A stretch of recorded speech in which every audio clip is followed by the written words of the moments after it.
তো এই আলোচনাটা যারা বিয়ে করছেন রিসেন্ট তাদের কাজে লাগবে, আর যারা করেন নাই করবেন, শীঘ্রই করবেন, এদেরও কাজে লাগবে। আর যারা মুরব্বী অনেক অভিজ্ঞতা ওনাদেরও কাজে লাগবে, ওনারা এটা শুনে নাতি নাত করতে শোনাতে পারবে, ঠিক কিনা? তাহলে কারোরই লস নাই। বিষয় কি? কথা বলে না। দম্পতি বুঝেন? বুঝেন? স্বামী আর স্ত্রী বানায় যেজন মিস্ত্রি, সে বড় আজব কারিগর মনরে, সে বড় কঠিন কারিগর, ঠিক কিনা? পৃথিবীর প্রথম দম্পতি হচ্ছে সাইয়েদনা আদম আলাইহিস সালাম আর হাওয়া আলাইহিস সালাম।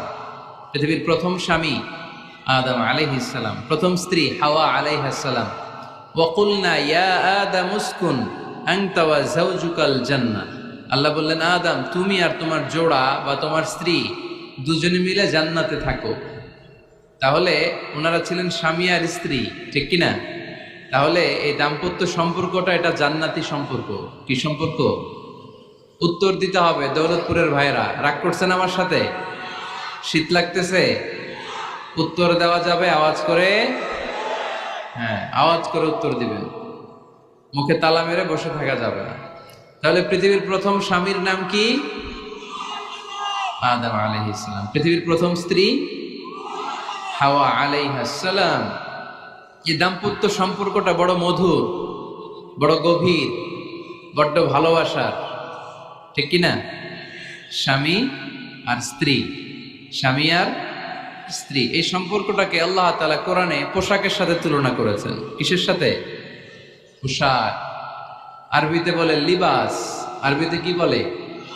লিবাস। আল্লাহ বলেছেন, ও নারীরা তোমরা পুরুষদের জন্য পোশাক, আর ও পুরুষেরা তোমরা নারীদের জন্য পোশাক। পড়েন সুবহানাল্লাহ। পোশাকের বেসিকলি তিনটা কাজ। কয়টা? কেউ কথা কয় না, আরো জোরে বলেন কয়টা? এখন আওয়াজ আসলো কোত্থেকে? আওয়াজ করে উত্তর দিবেন, চিল্লায় বলেন পোশাকের কাজ কয়টা? এভাবে শেষ পর্যন্ত খোঁচায় যেন সাউন্ড বের করা না লাগে, স্বপ্রণোদিত ভাবে উত্তর করবেন, ক্লাসের মতো হোক। তিনটা কাজ। এক নম্বর কাজ হচ্ছে পোশাক ইজ্জতের আবরু, লজ্জাস্থান ঢেকে রাখে, ঠিক কিনা? আমাদের লজ্জাস্থান ঢেকে রেখেছে আমাদের পোশাক। ঠিক তেমনি স্বামী তার স্ত্রীর ইজ্জত হেফাজত করে, স্ত্রী তার স্বামীর ইজ্জত হেফাজত করে, স্বামী তার স্ত্রীর চরিত্র হেফাজত করে, আর স্ত্রী তার স্বামীর চরিত্র হেফাজত করে। এজন্য আল্লাহ একে অপরের উদাহরণ দিতে যে লেবাস বা পোশাকের সাথে তুলনা দিয়েছেন। সুবহানাল্লাহ পড়েন। পোশাকের দুই নাম্বার কাজ হচ্ছে সৌন্দর্য। এই যে কত সুন্দর ডিজাইন করা, এমব্রয়ডারি করা পোশাক যখন আমরা পরি সুন্দর লাগে না? তেমনি পুরুষের চোখে নারী সুন্দর, নারীর চোখে পুরুষ সুন্দর, স্বামীর চোখে স্ত্রী সুন্দর, স্ত্রীর চোখে স্বামী সুন্দর। সুবহানাল্লাহ পড়েন। পোশাকের তিন নাম্বার কাজ হচ্ছে কমফোর্ট, আরাম দেয়া, প্রশান্তি দেয়া। শীতকালে এই যে আমরা ব্লেজার পরেছি, জ্যাকেট পরেছি, অনেকে চাদর গায়ে দিয়েছেন, কেউ মাথায় রুমাল দিয়েছেন, কেউ গলায় মাফলার দিয়েছেন, একটা উষ্ণ উষ্ণ আরাম আছে না নাই? আবার গরমের কালে পাতলা সুতি কটনের কাপড় পরলে একটা আরাম আছে না নাই? তাহলে পোশাক পরলে যেমনি আমাদের দেহ প্রশান্ত হয়, আরাম পাওয়া যায়, তেমনি স্বামী স্ত্রীর স্পর্শ পেলে সে আরাম পায়, তার হৃদয়টা প্রশান্ত করে দেয় কে? আবার স্ত্রী স্বামীর সঙ্গ পেলে তার মধ্যে প্রশান্তি এনে দেয় কে? এজন্য রব্বুল আলামিন বলেন, হুন্না লিবাসুল লাকুম ওয়া আনতুম লিবাসুল লাহুন্না। ও দুনিয়ার নারীরা, তোমরা হলে পুরুষদের জন্য পোশাক, পুরুষ হলো নারীদের জন্য পোশাক। সুবহানাল্লাহ পড়ে। পোশাক যেমনি ইজ্জত আবরুর হেফাজত করে, তেমনি স্বামী স্ত্রী একে অপরের ইজ্জত হেফাজত করে। পোশাক যেমনি সৌন্দর্য বাড়ায়, স্বামীর চোখে স্ত্রী সুন্দর, স্ত্রীর চোখে স্বামী সুন্দর। পোশাক যেমনি আরাম দেয়, স্বামী তার স্ত্রীর স্পর্শ পেলে, স্ত্রী তার স্বামীর স্পর্শ পেলে হৃদয়ে প্রশান্তি অনুভব করে, ঠিক কিনা? এজন্য দাম্পত্য জীবন, এখানে স্বামীও আছে স্ত্রীও আছে, ইংরেজিতে বলে কাপল, কাপল লাইফ। এই বিশ্ব সভ্যতা নির্মাণে নারী পুরুষ, স্বামী স্ত্রী দুইজনেরই অবদান আছে না নাই? এজন্য সুনানে তিরমিজির বর্ণনায় আল্লাহর হাবিব সাল্লাল্লাহু আলাইহি ওয়াসাল্লাম বললেন, আন-নিসাউ শাকাইকুর রিজাল, নারীরা হচ্ছে পুরুষের কাউন্টার পার্ট, নারীরা হচ্ছে পুরুষের পার্টনার, সহকর্মী, সহযোগী। এই বিশ্ব সভ্যতা নির্মাণে শুধু পুরুষদেরই অবদান নাই, নারীদের অবদান আছে না নাই? এজন্য কাজী নজরুল ইসলাম অসাধারণ লিখেছে, এ বিশ্বে যা কিছু মহান চিরকল্যাণকর, অর্ধেক তার করিয়াছে নারী, অর্ধেক তার নর। তার মানে নর নারী, স্বামী স্ত্রী দুইজনেরই অবদান এই মানব সভ্যতায় আছে না নাই? এই সম্পর্কটাকে আল্লাহ লেবাসের সাথে তুলনা করলেন, মেটাফরিক্যালি, রূপক ভাবে আল্লাহ পোশাকের সাথে তুলনা করলেন। পোশাক যেমনি গায়ের সাথে লেগে থাকে, পোশাক যেমনি চামড়ার সাথে মিশে থাকে, স্বামী স্ত্রীর সম্পর্কটাও এরকম একাকার, মিলেমিশে, ভালোবেসে একাকার। স্বামী স্ত্রীর রিলেশনশিপ সম্পর্কটা অনেকটা হাত আর চোখের মতো। হাত ব্যথা পেলে চোখ দিয়ে পানি ঝরে, আবার চোখ দিয়ে পানি ঝরলে হাত সেই পানি মুছে দেয়, ঠিক কিনা? তাহলে সম্পর্কটা কেমন যেন হাত আর চোখের মতো। হাত কেটে গেলে পানি পড়ে কোন দিক দিয়ে? চোখ দিয়ে পানি ঝরে, আবার চোখ দিয়ে পানি ঝরলে চোখের পানি মোছার জন্য হাতের দরকার আছে না নাই? তাহলে একেবারে মিলেমিশে একাকার সুখী দাম্পত্য জীবন। স্বামী স্ত্রী এই জান্নাতি সম্পর্কটাকে কিভাবে উপভোগ করবে, কিভাবে একে অপরের সাথে ডিলিংস করবে, আচরণ করবে, এ ব্যাপারে কোরআন এবং সুন্নায় আমাদের জন্য গাইডলাইন দেয়া আছে না নাই? আমরা গাইডলাইন নিব কোরআন থেকে। কোত্থেকে? কোরআন থেকে আর সুন্নাহ থেকে। কারণ এই কোরআন আর সুন্নাহ আমাদেরকে সঠিক জীবন দর্শন শিখায়, কিভাবে এই পৃথিবীতে চললে পৃথিবীতেও সুখ, আবার আখেরাতেও সুখ, এর সব দিক নির্দেশনা কোরআনে আছে না নাই? তাহলে এই যে স্বামী স্ত্রীর দাম্পত্য জীবন, এক্ষেত্রে প্রত্যেককে আল্লাহ তাআলা কিছু দায়িত্ব দিয়েছে। আজকে দায়িত্বগুলোর ব্যাপারে আমরা শুনব। স্ব স্থানে থেকে প্রত্যেকেই, স্বামী যদি স্বামীর দায়িত্ব পালন করে, স্ত্রী যদি স্ত্রীর দায়িত্বটুকু পালন করে, তাহলে দাম্পত্য জীবনটাকে জান্নাতি দাম্পত্য সুখ দিয়ে ভরে দিবে কে? আল্লাহ। আমাদের প্রত্যেকের দাম্পত্য জীবন সুখী হোক, সমৃদ্ধ হোক, আমরা চাই কি চাই না? অনেকে বলে হুজুর সুখ নাই, সুখ নাই, ঘরের ভেতরে গেলেই জাহান্নাম। আহা, কথা শোনে না আমার। আবার স্ত্রীরা বলে হুজুর দোয়া করবেন, পরকিয়া করে, খালি এসএমএস পাঠায়, আমারে ভাল লাগে না, এখন অন্যদিকে ঘুরে। এরকম আসরা নাই? দুই দিক থেকে অভিযোগ। বোনদের জন্য কোনো প্যান্ডেল ট্যান্ডেল আছে নাকি আজকে? হ্যাঁ, দিনের বেলা সমাবেশ ছিল তো, এটা হয়ে গেছে তো মাইকের সাউন্ড নিশ্চয়ই। এই এদিকে উঠছে কে? টান দেন এদেরকে ধরে, টানেন টানেন, টাইনা বসান বসান, টান দেন টান দেন, হুজুরে ধরেন, হুজুরে ধরেন। ধরতে পারেন নাই হুজুরে? ধরছেন? হ্যাঁ, টান দেন। এই তো টাইনা বসেন, এদিকে তাকান, এদিকে হয়েছে, হ্যাঁ বসাই দিচ্ছে। এইভাবে চলবে একেবারে শেষ পর্যন্ত। উঠলে খবর আছে। শুরুতে সুযোগ দিয়েছি, সুযোগ নেন নাই। তো আমরা প্রথমে স্বামীর দায়িত্ব শুনবো। দাম্পত্য জীবনে স্বামীকে আল্লাহ তাআলা কি দায়িত্ব দিয়েছে, তারপর স্ত্রীকে আল্লাহ তাআলা কি দায়িত্ব দিয়েছে, এবং দুইজনের আবার কালেকটিভ সম্মিলিত কিছু দায়িত্ব আছে, এগুলো আমরা শুনবো। শুনতে রাজি আছেন তো? কষ্ট হচ্ছে আপনাদের? আচ্ছা, এই বাম দিকটা আমাকে কষ্ট দিয়েই যাচ্ছে, খালি আওয়াজ, কথা। একটু থামছে আবার শুরু। কেন?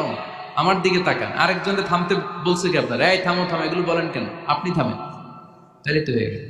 হ্যাঁ, আবার আমার সাথে কথা বলেন, আপনি চুপ। তো প্রথমে আমরা সম্মিলিত দায়িত্বের কথা শুনব। সম্মিলিতভাবে আল্লাহ স্বামী স্ত্রী দুইজনকেই কিছু দায়িত্ব দিয়েছে, যে দায়িত্বটা দুইজনের উপরই বর্তায়।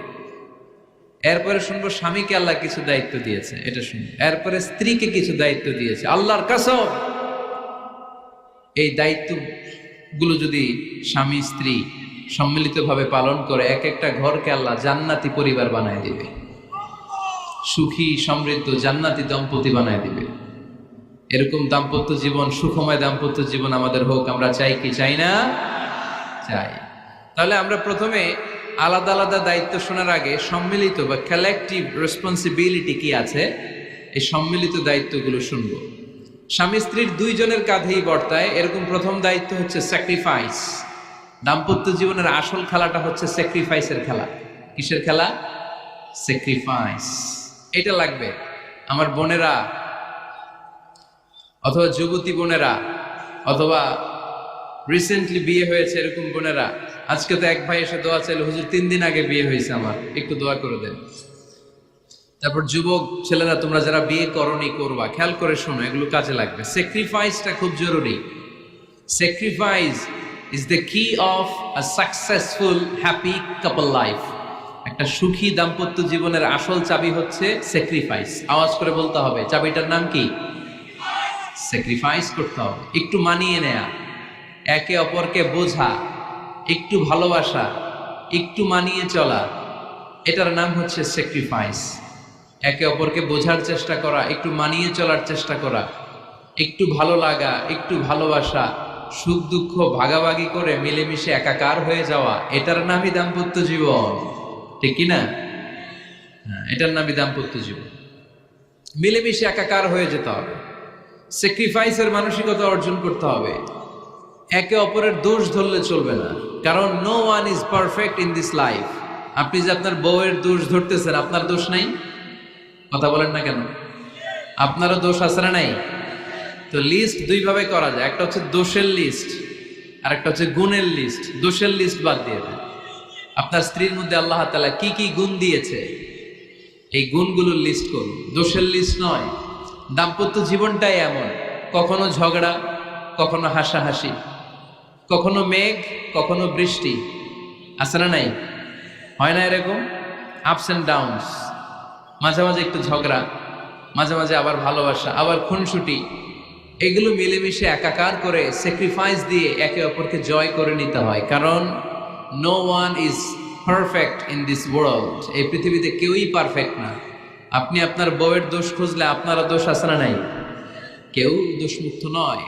এজন্য দোষ না খুঁজে আমরা স্যাক্রিফাইস করব। দাম্পত্য জীবনের এটাকে সুখী সমৃদ্ধ করার 1 নাম্বার চাবিকাঠি হচ্ছে স্যাক্রিফাইস। তাহলে সুখী দাম্পত্য জীবনের 1 নাম্বার চাবির নাম কি? স্যাক্রিফাইস। চিল্লায় বলতে হবে, সেটা কি? তাহলে হাজব্যান্ড ওয়াইফ দুইজনেই স্যাক্রিফাইস করবেন। দাম্পত্য জীবনকে সুখী করার 2 নাম্বার কালেকটিভ ফর্মুলা হচ্ছে ঝগড়া করা যাবে না। ঝগড়া আপনারা করেন নাকি ভাবির সাথে? ভাবির সাথে ঝগড়া করেন কে কে? দেখি হাত তোলেন।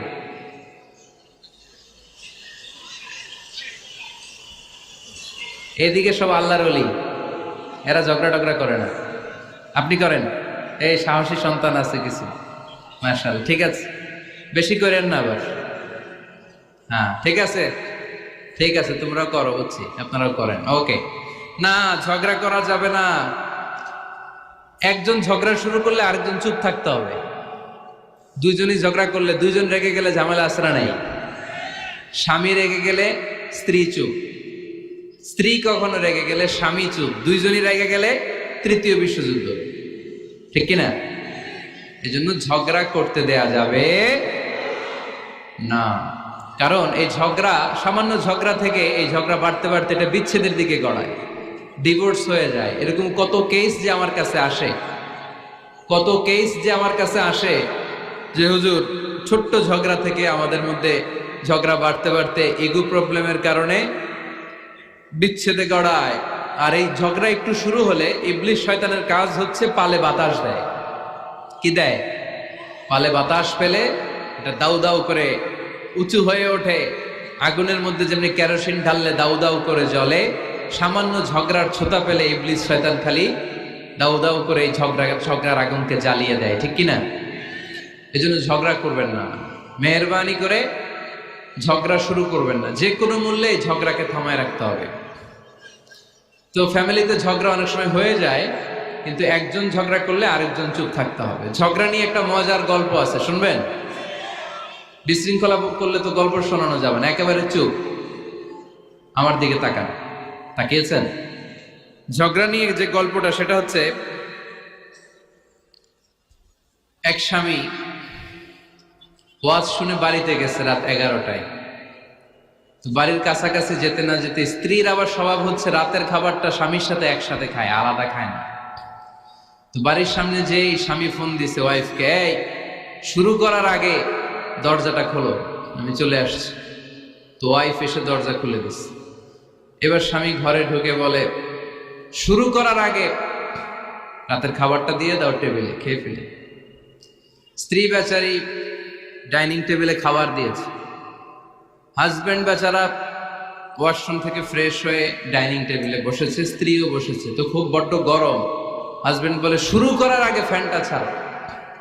এইবার তো স্ত্রী বেচারি রেগে মেগে আগুন, কি আসার পর থেকে শুরু করার আগে কি শুরু করার আগে?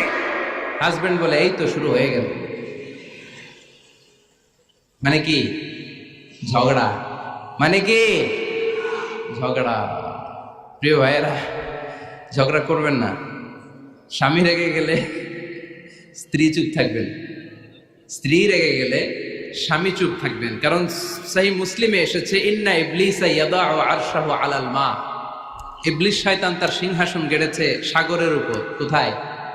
ইবলিসের সিংহাসন কোথায়? সাগরের উপর। সুম্মা ইয়াবাসু সারায়াহু, সে প্রতিদিন সকালবেলা তার সাঙ্গপাঙ্গরে গোটা পৃথিবীতে পাঠায়, যা পৃথিবীতে ফাসাদ সৃষ্টি কর। ইবলিস যখন সাঙ্গপাঙ্গদেরকে গোটা পৃথিবীতে ছড়িয়ে দেয়, সারাদিন ধোকা দেওয়ার পরে, ওয়াসওয়াসা দেওয়ার পরে, রাত্রিবেলা ইবলিসের কাছে ফিরে আসে, এসে বলে, ও ইবলিস, আমি আজকে আল্লাহর বান্দাদেরকে দিয়ে মিথ্যা কথা বলিয়েছি। ইবলিস বলে, এটা তো কোনো ব্যাপারই না, এগুলোই তো তোদের কাজ। আরেক শয়তান বলে, আমি ওজনে কম দিয়েছি একজনের মাধ্যমে বাজারে। ইবলিস বলে, এটাও তেমন বড় কোনো কাজ নয়। আরেকজন বলে, আমি সুদের ডিলিংস করিয়েছি। ইবলিস বলে, এটাও কোনো কাজ নয়। আরেক শয়তান বলে, আমি মদের আড্ডাখানায় নিয়ে মসজিদে যেতে নিয়েছিল, সেখান থেকে সরিয়ে মদের আড্ডাখানায় আল্লাহর বান্দাদেরকে নিয়েছি। ইবলিস বলে, এইটাও তেমন বড় কোনো কাজ নয়। আরেক শয়তান এসে বলে, মা তারাকতুহু হাত্তা ফাররাকতু বাইনাহু ওয়া বাইনা ইমরাআতিহি, আমি এক আল্লাহর বান্দার সাথে বান্দির ঝগড়া লাগিয়ে ঝগড়া করাতে করাতে তালাক পর্যন্ত নিয়ে গিয়েছি। মা তারাকতুহু হাত্তা ফাররাকতু বাইনাহু ওয়া বাইনা ইমরাআতিহি, আমি এক ইমানদার পরিবারকে ধ্বংসের শেষ প্রান্তে নিয়ে গিয়েছি। সামান্য ঝগড়ার পরে আমি ওয়াসওয়াসা দিতে দিতে ঝগড়া বাড়াতে বাড়াতে তালাক পর্যন্ত নিয়েছি। ইবলিস বলে, শাবাশ, তুই তো কাজের মতো কাজ করেছিস, আমার কাছে আয়, আমার কাঁধে ওঠ। ইবলিস তখন ওই শয়তানকে কাঁধে নিয়ে নাচতে শুরু করে। নাউজুবিল্লাহ পড়বেন না? এজন্য ইমানদারদের সংসার ভেঙে খান খান হোক, এটা হলে ইবলিস খুশি, আর ইমানদারের পরিবার টিকে থাকলে আমার আল্লাহ খুশি। আমরা কার খুশি চাই? এজন্য শয়তানরে খুশি হতে দেয়া যাবে না। ইমানদারদের পরিবারগুলো ঝগড়ার মাধ্যমে ভেঙে যাক, সব সময় শয়তানের মিশন এটা। আর ইমানদারদের পরিবারগুলো টিকে থাক, এটা আমার আল্লাহ সব সময় চায়। সুবহানাল্লাহ পড়েন। এজন্য দৌলতপুরের ভাইরা ঝগড়া করবেন না। ঝগড়া কিন্তু নবী রাসূলদের পরিবারেও ছিল, আল্লাহ রাসূল সাল্লাল্লাহু আলাইহি ওয়াসাল্লামের পরিবারেও ঝগড়া ছিল। এটা স্বাভাবিক। দাম্পত্য জীবনের খুব সিম্পল ইস্যু। একজন রাগ করলে আরেকজন থেমে যাবে। পারবেন? কি হলো, পারবেন না? আল্লাহর হাবিব সাল্লাল্লাহু আলাইহি ওয়াসাল্লামের সাথে আম্মা জান আয়েশার ঝগড়া হতো। মজার একটা হাদিস শুনে, সহিহ বুখারীর হাদিস, মুসনাদে আহমদ ইবনে হাম্বলও এসেছে এই হাদিসটা। আম্মা জান আয়েশার সাথে ঝগড়ার পর আম্মা জান আয়েশাও রাগ, আল্লাহ রাসূল সাল্লাল্লাহু আলাইহি ওয়াসাল্লামও রাগ। এখন রাগ মিটানোর দরকার আছে না নাই? আল্লাহ রাসূল সাল্লাল্লাহু আলাইহি ওয়াসাল্লাম বললেন, আয়েশা চলো মিটমাট করে ফেলি। সুবহানাল্লাহ কইবেন না? চলো মিটমাট করি। মিটমাটের জন্য ওমর ডাকি। আম্মা জান আয়েশা বলে, না, ওমর গলিব, ওমর খুব মেজাজওয়ালা, আমার ডর লাগে। তোমার আব্বারে ডাকি। আব্বারে ডাকেন। খুশি হয়ে গেছেন আম্মা জান আয়েশা রাদিয়াল্লাহু আনহা। আবু বকর রাদিয়াল্লাহু চলে আসলেন, দাঁড়ালেন। এবার বিষ্ণু সাল্লাল্লাহু আলাইহি ওয়াসাল্লাম বললেন, তাতাকাল্লিমিন আও আতাকাল্লাম, কি ঘটছে আমাদের মাঝে, তুমি বলবা না আমি বলবো? আম্মা জান আয়েশা বললেন, তাতাকাল্লামু আনতা ওয়ালা তাকুল ইল্লা হাক্কান, আপনিই বলেন, তবে সত্য ছাড়া মিথ্যা বলেন না। আবু বকর রাদিয়াল্লাহু তাআলা আনহু শুনে রেগে গেলেন, কি এ কেমন কথা তোমার? নবীকে উদ্দেশ্য করে তুমি বলছো সত্য ছাড়া মিথ্যা বলবেন না, নবী কখনো মিথ্যা বলবে নাকি? রেগে মেয়ের গায়ে মেরেছে এক চোর খেয়ে আম্মা জান আয়েশা উল্টে পড়ে গেলেন। সাইয়েদানা আবু বকর রাদিয়াল্লাহু তাআলা আনহু রেগে গড়গড় করতে লাগলেন, আবার মারার জন্য উদ্যত হলেন। আম্মা জান আয়েশা রাদিয়াল্লাহু তাআলা আনহু বাঁচার জন্য এবার বিশ্বনবীর পিছনে যে আশ্রয় নিলেন। সুবহানাল্লাহ পড়বেন না? বিশ্বনবী সাইয়েদানা আবু বকরের সামনে দুই হাত মেলে ভেবে দাঁড়িয়ে গেলেন। আল্লাহর হাবিব যখন আম্মা জান আয়েশাকে বাঁচানোর জন্য দুই হাত উঁচু করে দাঁড়িয়ে গেলেন, সাইয়েদানা আবু বকর থেমে গেলেন। সাইয়েদানা আবু বকর এই পরিস্থিতি দেখে ঘর থেকে বের হয়ে ঘরের বাইরে দাঁড়ালেন। এবার আল্লাহ রাসূল সাল্লাল্লাহু আলাইহি ওয়াসাল্লাম আম্মা জান আয়েশাকে তুললেন, বললেন, ইয়া আয়েশা কাইফা রাআইতিনি আনকাসতুকি মিনার রাজুল, দেখলা নাকি কেমন করে আমি তোমার বাবার হাত থেকে তোমারে বাঁচালাম। আজকে আমি যদি সামনে দাঁড়িয়ে না বাঁচাতাম, তোমার বাবা তোমারে একেবারে মেরেই ফেলতো। সুবহানাল্লাহ পড়ে। দেখছো আয়েশা, আমি বাঁচাইলাম তোমারে, আমার সাথে ঝগড়া করো, আমি বাঁচাইলাম। এই কথা শুনে আম্মা জান আয়েশা রাদিয়াল্লাহু তাআলা লজ্জায় পড়ে হেসে দিলেন। সুবহানাল্লাহ পড়বেন না? এত আস্তে সুবহানাল্লাহ। লজ্জায় হেসে দিলেন। বিষ্ণু ঈসা ইসলাম এবার হেসে দিলেন। দুইজনের হাসাহাসি শুনে বাইরে থেকে আবু বকর রাদিয়াল্লাহু তাআলা আনহু হাসির আওয়াজ শুনে অবাক, কিরে এতক্ষণ যুদ্ধ এখন আবার হাসি কেন? হাসে দেখার জন্য সাইয়েদনা আবু বকর রাদিয়াল্লাহু তাআলা আনহু ঘরের ভেতরে ঢুকলেন। ঢুকে দেখেন আম্মা জান আয়েশাও হাসে, বিশ্বনবীও হাসে, সাইয়েদনা আবু বকর হেসে দিলেন। আরশের উপর থেকে খুশি হয়ে গেলেন কে? এবার সাইয়েদনা আবু বকর বলেন, ইয়া রাসূলুল্লাহ, ইয়া হাবিবাল্লাহ, আশরিকানি ফি সিলমিকুমা কামা আশরাকতুমানি ফি হারবিকুমা। নবী গো, আপনাদের দুইজনের মধ্যে যুদ্ধ লাগলে যেমনি মিটমাট করার জন্য আপনি আমারে ডাকেন, আপনাদের এই আনন্দ ঘন মুহূর্তগুলোতে শরীক হওয়ার জন্য মাঝে মাঝে আমারে ডাইকে। সুবহানাল্লাহ পড়ো। আপনাদের মধ্যে যুদ্ধ লাগলে সন্ধি করার জন্য যেমনি আমারে ডাকেন, আপনারা যখন আনন্দ ঘন পরিবেশ এরকম খুনসুটি করেন, হাসাহাসিতে মেতে ওঠেন, তখন একটু আমারে রাইখেন। সুবহানাল্লাহ পড়বেন না? দেখেন আল্লাহ রাসূল সাল্লাল্লাহু আলাইহি ওয়াসাল্লাম পৃথিবীর সবচেয়ে শ্রেষ্ঠতম মানুষ। উনাদের পরিবারেও ঝগড়া হতো, কিন্তু এই ঝগড়া কোনোদিন তালাক পর্যন্ত গিয়েছে? কথা বলেন না কেন? আল্লাহর হাবিব সাল্লাল্লাহু আলাইহি ওয়াসাল্লাম তার কোন স্ত্রীকে তালাক দিয়েছেন? প্রায় আম্মা জান আয়েশার সাথে রাগারাগি হতো। আল্লাহর হাবিব সাল্লাল্লাহু আলাইহি ওয়াসাল্লাম বলতেন, আয়েশা, কখন তুমি রেগে থাকো সেটাও আমি জানি, কখন তুমি আমার উপর খুশি থাকো সেটাও আমি জানি। ইয়া আয়েশা, ইন্নী লা আ'লামু ইযা কুনতি আন্নী রাদিয়া ওয়া ইযা কুনতি আলাইয়া গাদবা। আয়েশা, কখন রেগে থাকো তাও বুঝি, কখন খুশি থাকো তাও বুঝি। আম্মা জান আয়েশা বললেন, ইয়া রাসূলুল্লাহ, কেমনে বোঝেন? বিষ্ণু বললেন, তোমার দোয়ার বাক্যগুলো শোনো বুঝি। যখন তুমি আমার উপরে খুশি থাকো তখন দোয়ার সময় তুমি এভাবে বলো, ও রব্বি মুহাম্মদ, ও মুহাম্মাদের রব, আপনি আমাদের সব গুনাহ মাফ করে দেন। আর যখন তুমি আমার উপর রেগে থাকো তখন তুমি মুনাজাতের সময় বলো, ও রব্বি ইব্রাহিম, ইব্রাহিমের রব, আপনি আমাদেরকে ক্ষমা করে দেন।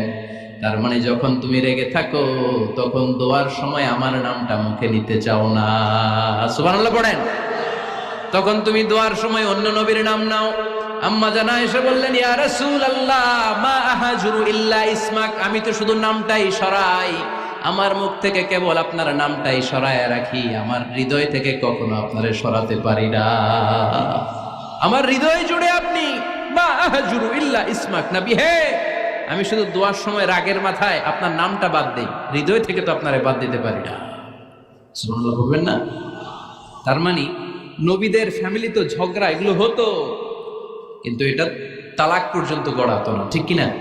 তাহলে এখন থেকে আমাদের এই স্লোগান নিতে হবে যে ঝগড়া করলেও আমরা ডিভোর্সের দিকে যাব না। পারা যাবে? আর একজন রেগে গেলে আরেকজনকে চুপ থাকতে হবে। ভাবি রেগে গেলে আপনি চুপ, পারবেন? পারবেন না? ইনশাআল্লাহ। এই যারা বিয়ে করে না এরা ইনশাআল্লাহ, আর বাকিরা চুপচাপ। আওয়াজ করে পড়েন না ইনশাআল্লাহ। তাহলে প্রথমে স্যাক্রিফাইস, তারপর ঝগড়া করা যাবে না। 3 নাম্বার, দাম্পত্য জীবনের কোনো গোপন কথা অন্যের কাছে শেয়ার করা যাবে না। হাদিসে এসেছে, এটাকে বলা হয়েছে আ'যামুল আমানা, এটা সবচেয়ে বড় আমানত। যারা দাম্পত্য জীবনের একান্ত বিষয় কারোর সাথে শেয়ার করে তারা সবচেয়ে বড় কবিরা গুনাহ করে। আশারুন নাস বলেছেন বিশ্বনবী এদেরকে, সবচেয়ে নিকৃষ্ট মানুষ। ইয়াউমাল কিয়ামাতি মানজিলাতান, আল্লাহর কাছে কিয়ামতের দিন সবচাইতে নিকৃষ্ট হয়ে দাঁড়াবে ওই দম্পতি, ওই নারী কিংবা ওই পুরুষ, তুফদি ইলা যাওজিহি ওয়া ইউফদি ইলা যাওজিহা সুম্মা ইউনশিরু সিররাহা। তারা একান্ত সময়ে ফিজিক্যাল ইন্টিমেসিতে যা করে এটা পরে মানুষের কাছে বলে বেড়ায়, এরকম আছে না নাই? খবরদার, এটা বড় কবিরা গুনাহ।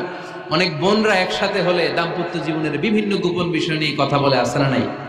অনেক পুরুষরা একে অপরের সাথে, বন্ধুদের সাথে বিভিন্ন বিষয় নিয়ে শেয়ার করে, এটা এমন ওইটা এমন, এগুলো বলা যাবে? আসিবাউ হারাম। দাম্পত্য জীবনের সব বিষয়, স্বামীর সব বিষয় স্ত্রীর কাছে আমানত, স্ত্রীর সব বিষয় স্বামীর কাছে আমানত রেখেছে কে?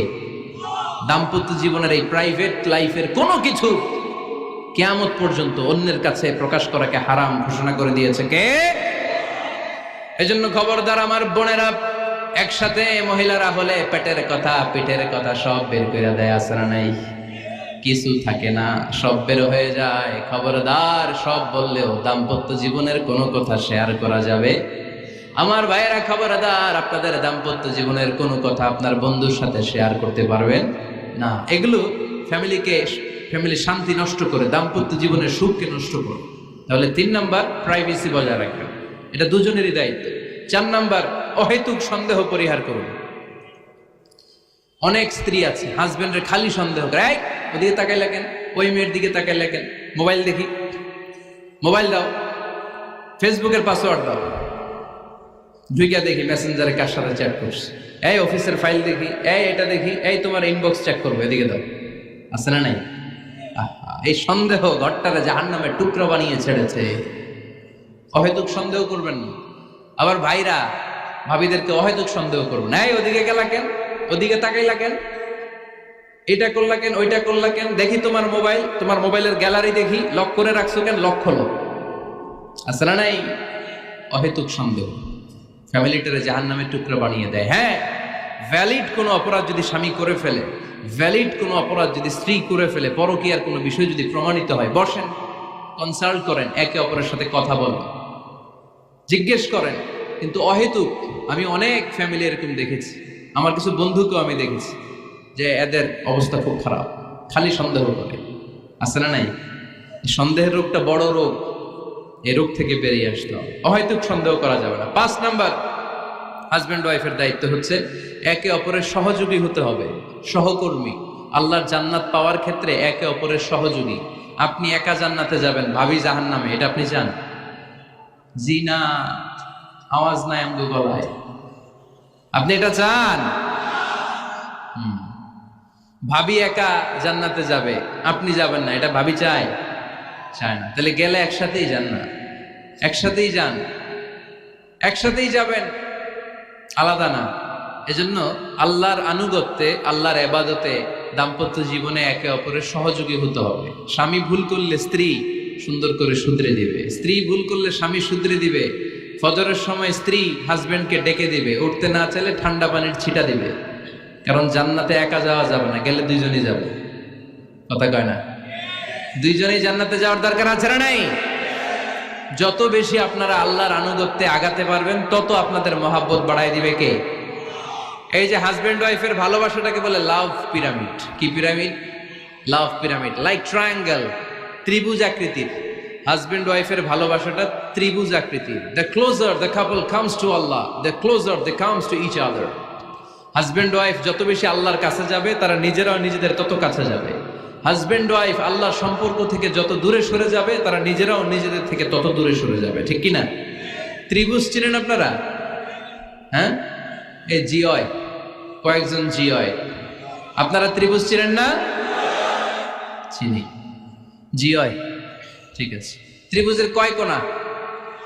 হ্যাঁ, 3 কোণা। এই যে এরকম লাভ পিরামিড, 3 কোণা। এই উপরের কোণায় আল্লাহর অবস্থান, আর এই কোণায় স্বামী, এই কোণায় স্ত্রী। তো তারা আল্লাহর দিকে যত যাবে, নিজেরাও তত কাছে যাবে। আর তারা আল্লাহর সম্পর্ক থেকে যত দূরে চলে যাবে, নিজেদের মধ্যে দূরত্ব বাড়তে থাকবে, ঠিক কিনা? পিরামিডটা বুঝতে পারছেন? ত্রিভুজ আকৃতির সম্পর্কটা লাভ পিরামিড এরকম, 3 কোণা। উপরের কোণায় থাকে আল্লাহ, এদিকে স্বামী, এদিকে স্ত্রী। তারা যদি আল্লাহর কাছে উভয়ে যেতে চায়, উভয়ে কাছাকাছি আসতেছে না? কথা বলেন না কেন? আর আল্লাহর আনুগত্য ইবাদত থেকে দুইজন যদি দূরে সরে যায়, তাহলে দুজনের দূরত্ব বাড়িয়ে দেয় কে? এজন্য স্বামী হবে স্ত্রীর সহযোগী, সহকর্মী। নামাজের সময় একে অপরকে ডেকে দিবেন, মোবাইলে অ্যালার্ম দিয়ে রাখবেন, স্বামী স্ত্রীর ডাকেন, স্ত্রী স্বামীরে ডাকেন, স্বামী স্ত্রীকে কোরআন তেলাওয়াত শোনাবেন, স্ত্রী স্বামীরে কোরআন তেলাওয়াত শোনাবেন। ফ্যামিলিটারে জান্নাতি ফ্যামিলি বানায় দিবে কে? তাহলে এই 5টার দায়িত্ব কালেকটিভ রেসপন্সিবিলিটি, স্বামীর উপরও বর্তায়, স্ত্রীর উপরও বর্তায়। এগুলো মেনে চললে দাম্পত্য জীবন সুখকর করে দিবে কে? মনোযোগ আছে? কষ্ট হচ্ছে? এবার আমরা হাজবেন্ডের দায়িত্ব শুনব। হাজবেন্ডের প্রথম দায়িত্ব হচ্ছে, হাজবেন্ড হচ্ছে caretaker of the family, incharge, protector. আর রিজালু কাওয়ামুনা আলান নিসা। আল্লাহ বললেন স্বামী হলো তার স্ত্রীর ইনচার্জ, প্রোটেক্টর, স্ত্রীকে সুরক্ষা দিবে, স্ত্রীকে টেক কেয়ার করবে, স্ত্রীর দায়িত্বে থাকবে। এই দাম্পত্য জীবনের দুইজনের সংসারকে, সংসারের মধ্যে স্বামীকে দায়িত্বশীল বানিয়েছে কে? পুরুষ দায়িত্বশীল। পুরুষ কখনো নারীর ক্ষতি করে না, সুপুরুষ নারীর ক্ষতি করে না, ঠিক কিনা? গোটা পুরুষ সমাজ নারী সমাজের সুরক্ষা দিবে। যেগুলো নারীকে একান্তে পেলে রেপ করে, যে ঢাকা বিশ্ববিদ্যালয়ে একটা রেপের ঘটনা ঘটছে না, যে এই বেয়াদবটা এই কাজ করেছে, এটা কি পুরুষ না কুপুরুষ? এটা কি সুপুরুষ না কুপুরুষ? সুপুরুষ নারীর প্রোটেকশন দেয়, নারীর টেক কেয়ার করে, তার ইনচার্জ, তার দায়িত্বশীল। দাম্পত্য জীবনে অর্থনৈতিক যত দায় দায়িত্ব আছে সব আল্লাহ তাআলা পুরুষের কাঁধে দিয়েছে। কার কাঁধে? এই দাম্পত্য লাইফে নারীর কোনো অর্থনৈতিক দায় দায়িত্ব নারীর কাঁধে আল্লাহ দেয় নাই। এজন্য সব অর্থনৈতিক দায়িত্ব পুরুষের ঘাড়ে। 4টা অর্থনৈতিক দায়িত্ব আছে। পুরুষ নারীকে মোহরানা দিবে, পুরুষ নারীকে খাবারের ব্যবস্থা করবে, পুরুষ নারীকে পোশাকের ব্যবস্থা করবে, পুরুষ নারীর জন্য রেসিডেন্সিয়াল ব্যবস্থা করবে, ঠিক কিনা? وآتوا النساء صدقاتهن نحلة فإن طبن لكم عن شيء منه نفسا فكلوه هنيئا مريئا। সুবহানাল্লাহ পড়ে। সব স্বামীদেরকে আল্লাহ ডেকে বললেন, ও স্বামীরা শোনো শোনো,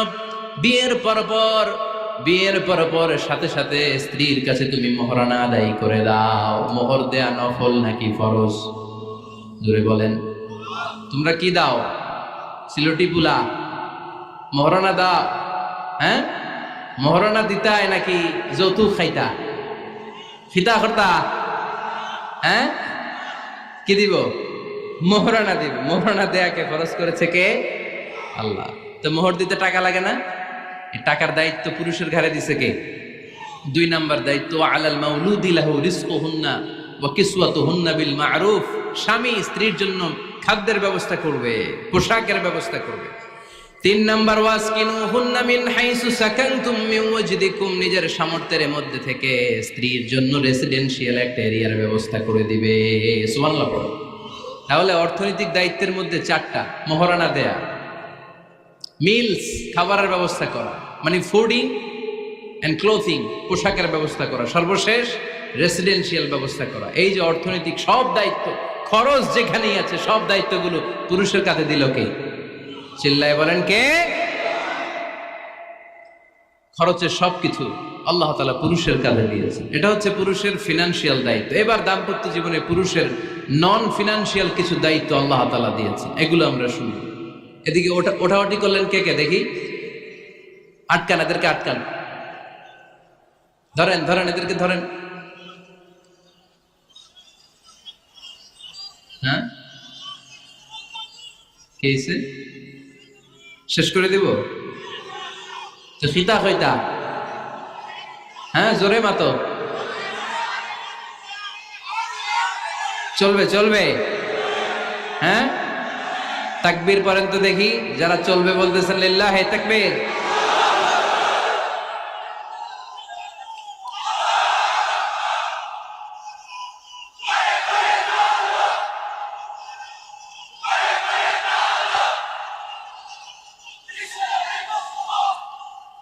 মাশাআল্লাহ মাশাআল্লাহ। এবার দাম্পত্য জীবনে নন ফিনান্সিয়াল পুরুষের যে দায়িত্ব আছে সেটা আমরা শুনবো। 1 নাম্বার দায়িত্ব হচ্ছে স্বামীর উচিত স্ত্রীর সাথে ভালো আচরণ করা। ভালো আচরণ করেন তো আপনারা? জি হয়। এই শুধু উনি করে, বাকিরা খিতা কর্তা, মারামারি কর্তা নেই, খিতা কর্তা। হ্যাঁ, সালাম দিবেন, স্ত্রীকে কি দিবেন? আল্লাহ বললেন, ওয়া আশিরুহুন্না বিল মা'রুফ। স্ত্রীর সাথে কোমল ভাষায়, ভালো শব্দে, ভালো বাক্যে ভালো কথা বলো। স্ত্রীর সাথে খারাপ আচরণ করো না। স্ত্রীকে দেখলে তুমি মুচকি হাসি দাও। অনেক স্বামী আছে কখনো স্ত্রীকে দেখলে মুচকি হাসি দেয় না, চেহারাটা বাংলা পাসের মতো এরকম করে রাখে, আছে না নাই? দৌলতপুরের লোকের অবশ্য অনেক ভালো, এই যে সবার মুখে হাসি, মুচকি হাসি। হাসেন তো, মুচকি হাসি দেন তো একটা। আওয়াজ করলে মুচকি হাসি হয় নাকি? এটা মুচকি হাসি, দাঁত দেখা যাবে না, সাউন্ড হবে না, শুধু এখানে একটু এক চিলতে হাসির একটা ঝলক করবে, এটার বলে মুচকি হাসি। কেন রাসূলুল্লাহ সাল্লাল্লাহু আলাইহি ওয়াসাল্লাম আকসারু তাবাসসুমান, আল্লাহর হাবিব সাল্লাল্লাহু আলাইহি ওয়াসাল্লাম সব সময় মুচকি হাসতেন। অনেকে আছে চেহারা গোমরা করে রাখে, জীবনেও হাসে না, এরকম আছে না নাই?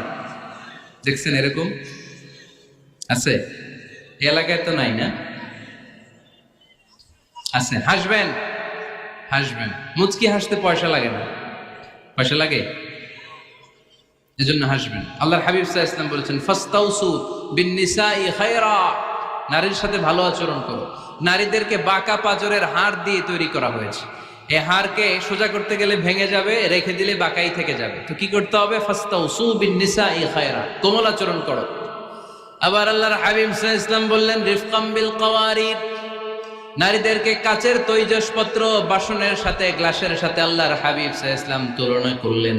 কাচের তৈজসপত্র, কাচের গ্লাস, কাচের প্লেট যেমনি আস্তে তুলতে হয়, আস্তে রাখতে হয়, নারীদের সাথে এরকম কোমল আচরণ করার আদেশ দিয়েছে কে? কাচের গ্লাস, তৈজসপত্র, জগ কিভাবে রাখেন আপনারা? খুব জোরে এরকম থপাস করে নাকি? উঠানোর সময় থপাস করে উঠান? খুব স্মুথলি এটা ধরতে হয়, স্মুথলি এটা রাখতে হয়। তেমনি নারীদের সাথেও স্মুথলি আচরণ করবেন। নারীদেরকে যত আপনি কোমল মোলায়েম ভাষায় কথা বলতে পারবেন, তারা তত আপনার কথা শুনবে। যত সুন্দর সুন্দর কথা, নারীকে, স্ত্রীকে বলবেন তুমি আমার সব, তুমি আমার কৈতরী, তুমি আমার টুনটুনি, তুমি আমার ময়না পাখি, তুমি আমার সোনা পাখি। ওই যে কয় কলিজা, তার মানে প্র্যাকটিস চলে বাসায়। আর কি ডাকেন? ভাবিরে কি ডাকেন বলেন? জান।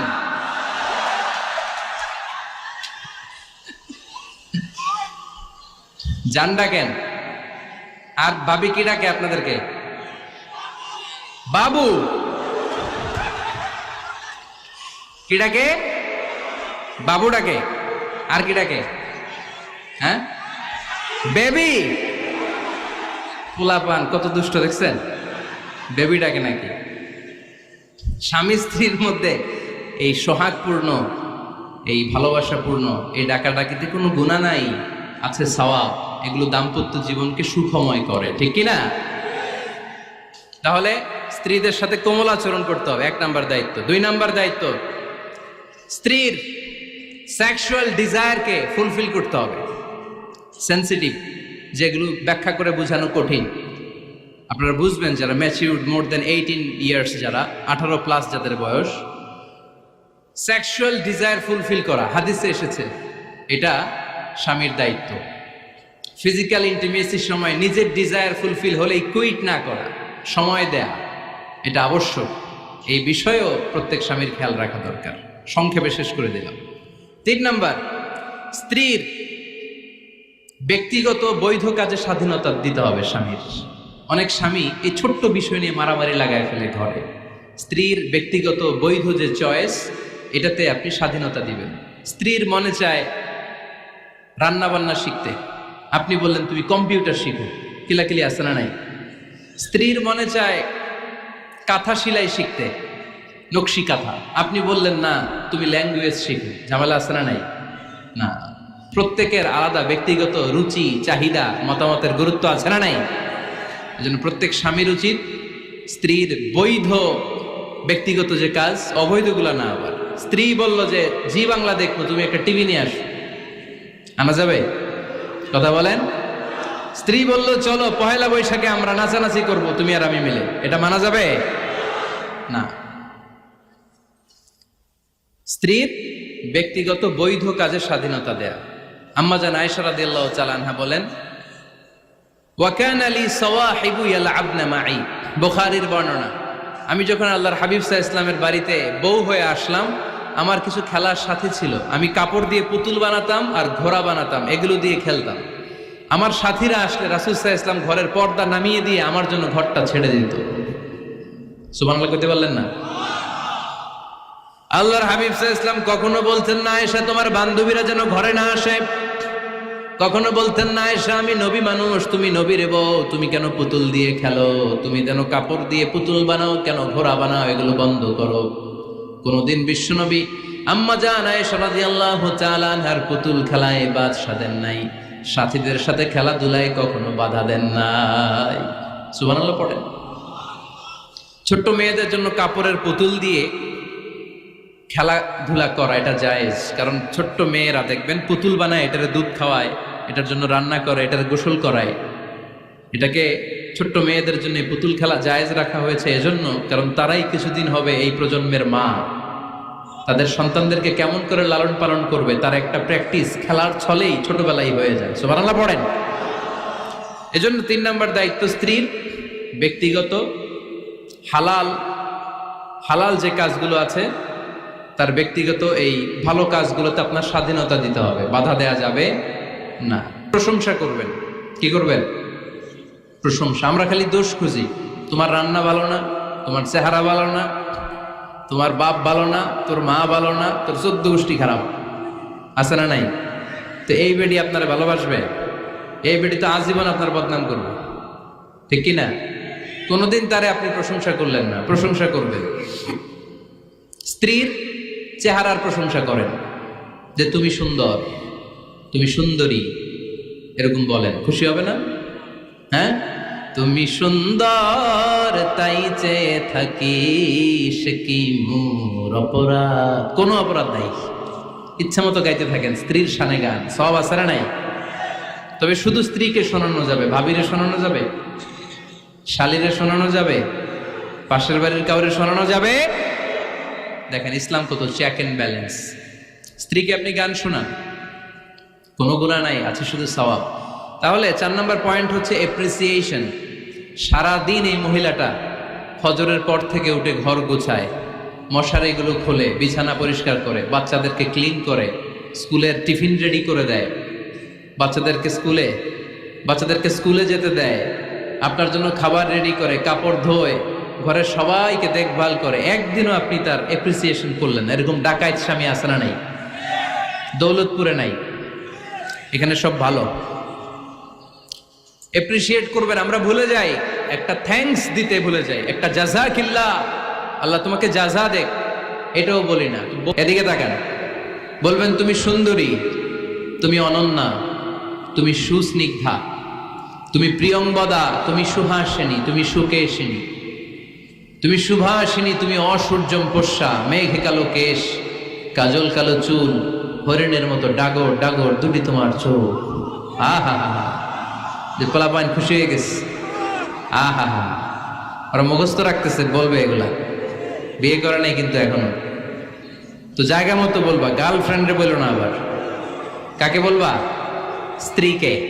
কাকে? স্ত্রীকে। পারা যাবে না? একটু এপ্রিসিয়েশন দেওয়া যাবে না ওনাদেরকে? একটু প্রশংসা করবেন। প্রশংসা পেলে নারীরা বড্ড খুশি হয়।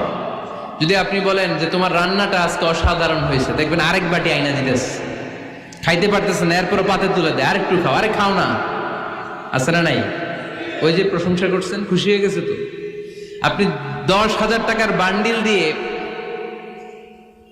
আপনার বউকে যত খুশি করতে না পারবেন, রান্না মজা হয়েছে এইটা বলে আপনি অনেক বেশি খুশি করতে পারবেন।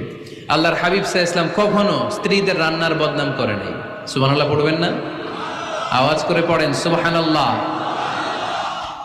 আজ থেকে স্ত্রীর সৌন্দর্যের প্রশংসা করবেন, কাজের প্রশংসা করবেন, রান্নার প্রশংসা করবেন, এপ্রিসিয়েশন দিবেন। পারবেন তো? রান্নার প্রশংসা নিয়ে মজার একটা গল্প আছে, শুনতে চান? তো উঠতে শুরু করলেন যে, হ্যাঁ, এখন আর কে কারে ধরবে? অনেকে উঠে গেছে। 2টার দিকে যারা বসা, প্রায় আমার মাহফিলগুলোতে এই সমস্যা হয়। গাইবান্ধাতে আমি গেলাম, জিজ্ঞেস করলাম কখন আসছেন? কয় ফজর পরে আসছেন। তো ফজর পরে আসছেন, এত আগে আসছেন কেন? কয় জায়গা পাবো না, এই জন্য। লক্ষ লক্ষ মানুষ, কে কাকে নিয়ন্ত্রণ করবে? লক্ষ লক্ষ মানুষ। আমার জীবনে এত বড় প্যান্ডেল আমি কথা বলি নাই। এরা সকাল থেকে বসে আছে, পেশাব আটকে রাখছে, এটা ক্ষতিকর না? এরা আজহারিকে দেখার পরে এরপরে ওঠা আরম্ভ করছে, দেখাইছি, কয় দেখে গেছি হুজুর, এরপরে চলে যাচ্ছে। তা আপনাদেরও কি অবস্থা এরকম? হ্যাঁ, আচ্ছা ঠিক আছে। তো রান্নার প্রশংসা নিয়ে যে মজার গল্পটা আপনাদের শোনাতে চাই, এদিকে তাকান, মনোযোগী হন।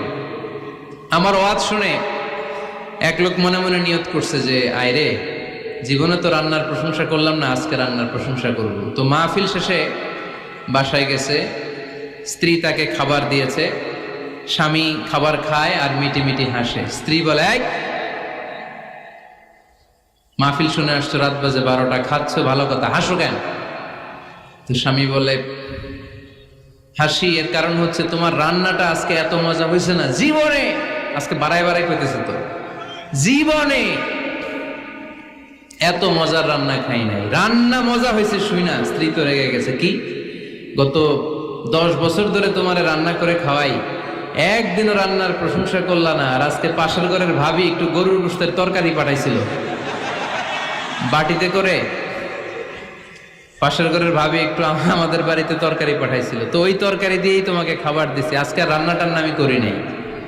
তো ওই বেটির রান্না তোমার এত ভাল লাগছে, এই 10 বছরে একদিনও কইলা না, আজকে এটা কইলা, খাও খাও, তোমার মজার খাও, আর রান্ধুম না।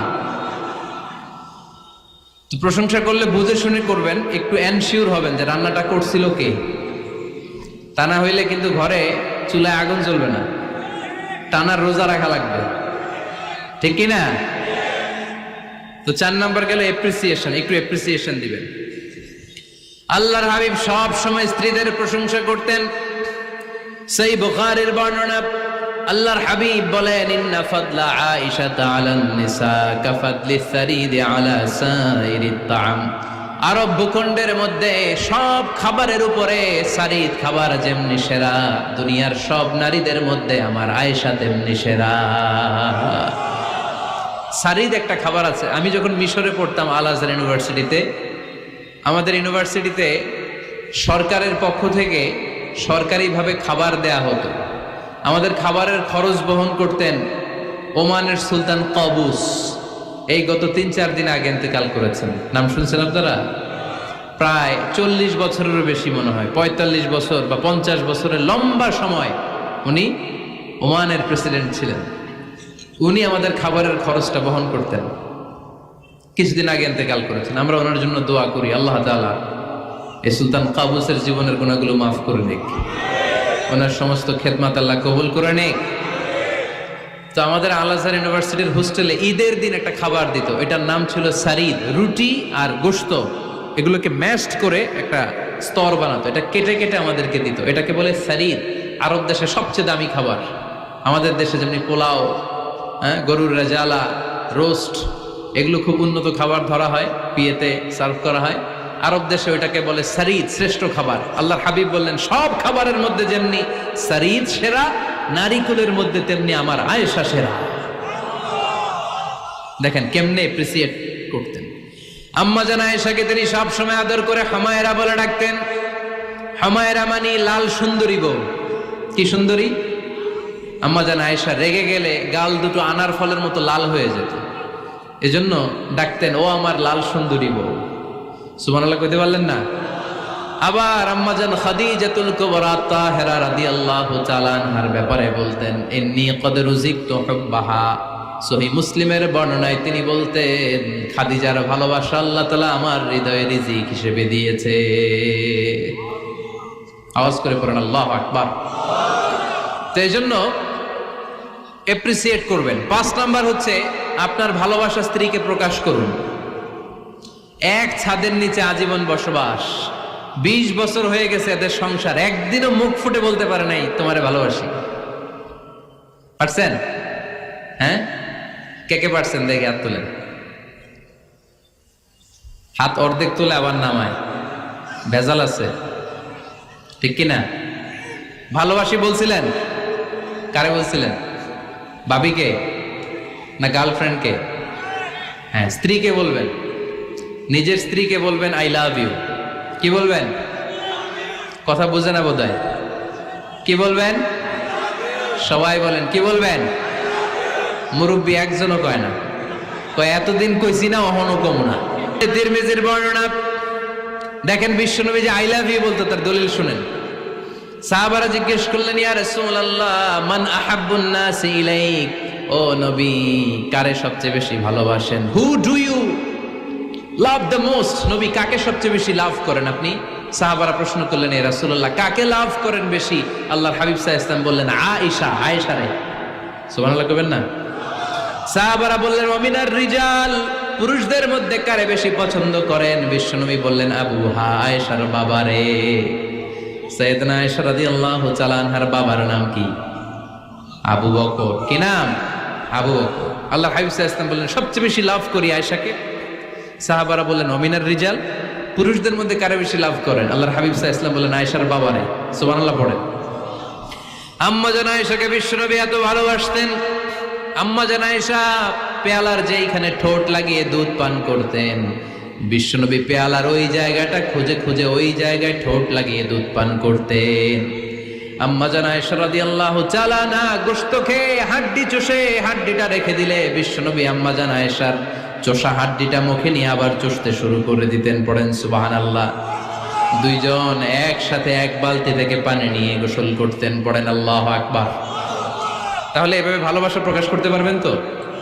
6 নাম্বার স্বামীর দায়িত্ব হচ্ছে গৃহস্থলী ছোটখাটো যে কাজ আছে এই কাজগুলোতে হেল্প করা। আমরা অনেক সময় এগুলোর লজ্জা মনে করি। আল্লাহর হাবিব সাল্লাল্লাহু আলাইহি ওয়াসাল্লাম আমাদের মডেল। আল্লাহর হাবিব সাল্লাল্লাহু আলাইহি ওয়াসাল্লাম ঘরের কাজে সাহায্য করতেন। আপনারা এইভাবে ওটা শুরু করলেন? হ্যাঁ, বউকা বসেন বসেন বসেন, শেষ করে দিচ্ছি, আর 10 মিনিট বসেন। আল্লাহর হাবিব সাল্লাল্লাহু আলাইহি সাল্লাম ঘরের কাজে সাহায্য করতেন। আপনারা ঘরের কাজে সাহায্য করেন তো? আম্মা জান আয়েশা বলেন, বিশ্বনবী নিজ হাতে জুতা সেলাই করেছেন, নিজ হাতে জামা সেলাই করেছেন। মুসনাদে আহমদ ইবনে হাম্বলের বর্ণনা, আল্লাহর রাসূল সাল্লাল্লাহু আলাইহি ওয়াসাল্লাম দুধ খেতে মন চাইলে নিজ হাতে ছাগলের দুধ দহন করেছেন। সুবহানাল্লাহ। নিজে আটার খামির বানাতেন, আম্মা জান আয়েশা চুলায় সেকা দিতেন। আবার আম্মা জান আয়েশা রাদিয়াল্লাহু তাআলা আনহা আটার খামির বানাতেন, বিশ্বনবী এটা চুলায় সেকা দিতেন। সুবহানাল্লাহ পড়েন। দুধ খেতে চাইলে নিজ হাতে বিশ্বনবী ছাগির ওলান থেকে দুধ দহন করে আম্মা জান আয়েশার কাছে এনে দিয়ে দিতেন। সুবহানাল্লাহ পড়েন। তাহলে ঘরের কাজে সহায়তা করবেন, ঘরের কাজে সহায়তা। 7 নাম্বার হালাল এন্টারটেইনমেন্ট, হালাল বিনোদন, এটা ইসলাম জায়েজ রেখেছে। অনেকে আমরা বিনোদনটাকে হারাম মনে করি, এরকম আছে না নাই? হ্যাঁ, বিনোদন 2 ধরনের, একটা হারাম এন্টারটেইনমেন্ট আর একটা হচ্ছে হালাল এন্টারটেইনমেন্ট। আম্মা জান আয়েশা রাদিয়াল্লাহু তাআলা আনহাকে নিয়ে মরুভূমিতে দৌড়াদৌড়ি করতেন। ভাবির সাথে দৌড়াদৌড়ি করছেন কারা কারা? দেখি হাত তোলেন। হ্যাঁ, দৌড়াদৌড়ি করছেন কোথায়? যৌতুকের লাগে হেতেরে দৌড়াইছেন? হেতি বাসাল্লাই দিছে দৌড়, এই দৌড়াদৌড়ি না। আম্মা জান আয়েশা রাদিয়াল্লাহু তাআলা আনহার সাথে বিশ্বনবী মরুভূমিতে দৌড়াদৌড়ি করেছেন। বলেছেন, আয়েশা দেখো কে কার আগে ওই খেজুর বাগান ধরতে পারে, তুমি আগে না আমি আগে। একবার বিশ্বনবী জিতলেন, তার 7 বছর পরে প্রথমে আম্মা জান আয়েশা রাদিয়াল্লাহু তাআলা আনহা ওই দৌড়ে জিতলেন। তার 7 বছর পরে বিশ্বনবী জিতে আম্মা জান আয়েশাকে হারায় দিলেন। পড়েন সুবহানাল্লাহ। ঈদের দিন আম্মা জান আয়েশাকে হাবাসী সাহাবাদের তীর আর বল্লম দিয়ে যে খেলা চলতেই খেলা দেখাতেন। সুবহানাল্লাহ পড়েন। বিশ্বনবী খেলা দেখাতেন আম্মা জান আয়েশাকে। এই হচ্ছে স্বামীর দায়িত্ব। হালাল এন্টারটেইনমেন্ট আপনি করতে পারবেন। বসেন, দোয়া করে দিচ্ছি, বসেন। বুঝতে পারছেন অনেক আগে আসছেন আপনারা। বসেন, বসে যান, এখনই দোয়া হচ্ছে। বসেন বসেন বসেন বসেন, এখনই দোয়া করব। বসে যান, বসে যান। বউকা মাদ্রাসার বিল্ডিং এর কন্ট্রাক্টরের জন্য দোয়া চেয়েছেন, আমরা দোয়া করি আল্লাহ কবুল করুক। আমার ছেলে মেয়ের বিয়ের বয়স হয়ে গেল, পরিবারে বিয়ের কথা বলতে পারি না, লজ্জায়। আহারে কি কষ্ট। মনে করি পরে করে, এটা বললে তারা বলবে এখনো বয়স হয় নাই বিয়ের, পরিবার থেকে বিয়ের কথা চিন্তা করে না। এ ব্যাপারে কিছু বলুন। কিছু বললাম।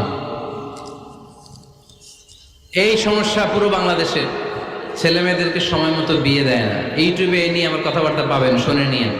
ছেলের বাবা মেয়ের বাবাদেরকে বলি, ছেলে মেয়েরা উপযুক্ত হলে বিয়ে দিয়ে দেন। বিয়ে না দিলে যৌবনের তাড়নায় যত পাপ করবে, এই পাপগুলো মা বাবার কাঁধেও আছড়া নেই।